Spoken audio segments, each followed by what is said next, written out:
स्वामी विवेकानंद सुंदर भाषण. बाहेरचे जग तसेच आहे जसा आपण मनात विचार करतो. आपले विचारच गोष्टीला सुंदर किंवा कुरूप बनवतात.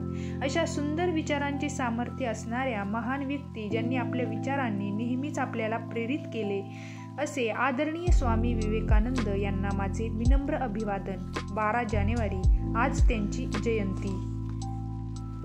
स्वामी विवेकानंद यांची जयंती 12 जानेवारी या दिवशी असते. कोलकाता येथील एका बंगाली कुटुंबात स्वामी विवेकानंद यांचा जन्म झाला. स्वामी विवेकानंद यांच्या वडिलांचे नाव विश्वनाथ दत्त होते तर आईचे नाव भुवनेश्वरी देवी होते. स्वामी विवेकानंद यांचा जन्मदिवस हा भारतात दरवर्षी राष्ट्रीय युवा दिवस म्हणून साजरा करण्यात येतो. स्वामी विवेकानंद यांनी आपल्या विचारांमुळे स्वतःची एक वेगळी ओळख बनवली. भारत तरुणांचा देश असून या तरुणांना स्वामी विवेकानंद यांचे विचार योग्य दिशा देतील ते अतिशय कुशाग्र बुद्धिमत्तेचे होते. भारत सरकारने स्वामी विवेकानंद यांचा जन्मदिवस हा राष्ट्रीय युवा दिवस म्हणून जाहीर केला.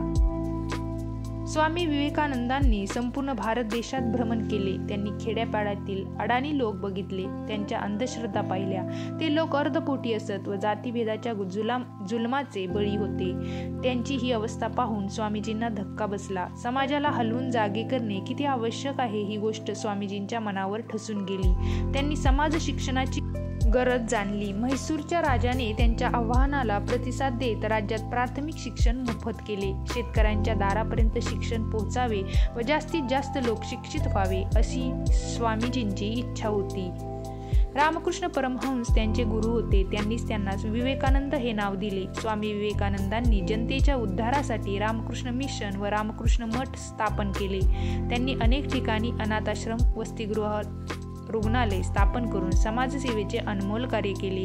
अशा या महान व्यक्तिमत्वास माझा मानाचा मुजरा. एवढे बोलून मी माझे 2 शब्द थांबवते.